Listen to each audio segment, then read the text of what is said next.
எரேமியா 1 அதிகாரம் 4 19 முடிய.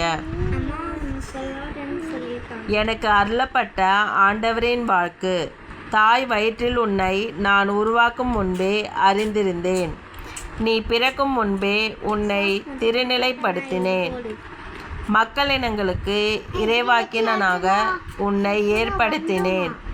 நான் என் தலைவராகிய ஆண்டவர் எனக்கு பேச தெரியாதே, சிறுபிள்ளைதானே என்றேன். ஆண்டவர் என்னிடம் கூறியது, சிறுபிள்ளை நான் என்று சொல்லாதே. யாரிடமெல்லாம் உன்னை அனுப்புகிறேனோ அவர்களிடம் செல். எவற்றை எல்லாம் சொல்ல கட்டளையிடுகிறேனோ அவற்றை சொல். அவர்கள் முன் அஞ்சாதே, ஏனெனில் உன்னை விடுவிக்க நான் உன்னோடு இருக்கிறேன் என்கிறார் ஆண்டவர். ஆண்டவர் தம் கையை நீட்டி என் வாயை தொட்டு என்னிடம் கூறியது, இதோ பார், என் சொற்களை உன் வாயில் வைத்துள்ளேன். பிடுங்கவும் தகர்க்கவும் அழிக்கவும் கவிழ்க்கவும் கட்டவும் நடவும் இன்று நான் உன்னை மக்களினங்கள் மேலும் அரசுகள் மேலும் பொறுப்பாளனாக ஏற்படுத்தியுள்ளேன். ஆண்டவரின் வாக்கு எனக்கு அருளப்பட்டது.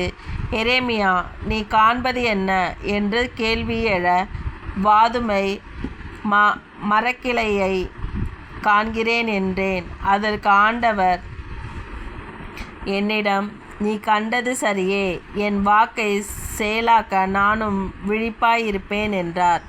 ஆண்டவரின் வாக்கு 2 முறை எனக்கு அருளப்பட்டது. நீ காண்பது என்ன என்னும் கேள்வி எழ, கொதிக்கும் பானையை காண்கிறேன், அதன் வாய் வடக்கிலிருந்து சாய்ந்திருக்கின்றது என்றேன்.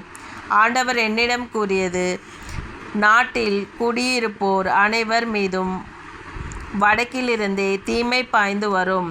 இதோ, வடக்கிலுள்ள அரச குடும்பத்தினர் அனைவரையும் நான் அழைக்கிறேன் என்றார் ஆண்டவர். அவர்கள் வந்து ஒவ்வொருவரும் சாலமோன் வாயிலிலும் அதன் சுற்றுச்சுவர்களிலும் எதிரிலும் யூதா நகர்களுக்கு எதிரிலும் தம் அரியணையை அமைப்பர்.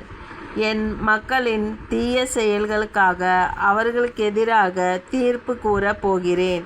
அவர்கள் என்னை புறக்கணித்தார்கள், வேற்று தெய்வங்களுக்கு தூபம் காட்டினார்கள், தங்கள் கைவேலைப்பாடுகளை வழிபட்டார்கள். நீயோ உன் இடையை வரிந்து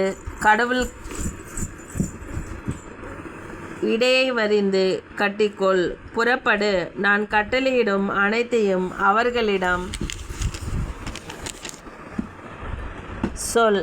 அவர்கள் முன் கலகமுறாதே, இல்லையேல் அவர்கள் முன் உன்னை கலகமுறச் செய்வேன். இதோ, இன்று நான் உன்னை நாடு முழுவதற்கும், அதாவது யூதாவின் அரசர்களுக்கும் அதன் தலைவர்களுக்கும் அதன் குருக்களுக்கும் நாட்டின் மக்களுக்கும் எதிராக அரண்சூழ் நகராகவும் இரும்புத் தூணாகவும் வெண்கல சுவர்களாகவும் ஆக்கியுள்ளேன். அவர்கள் உனக்கு எதிராக போராடுவார்கள், எனினும் உன்மேல் வெற்றி கொள்ள அவர்களால் இயலாது, ஏனெனில் உன்னை விடுவிக்க நான் உன்னோடு இருக்கிறேன் என்கிறார் ஆண்டவர். ஹல்லேலூயா, ஹல்லேலூயா, ஹல்லேலூயா.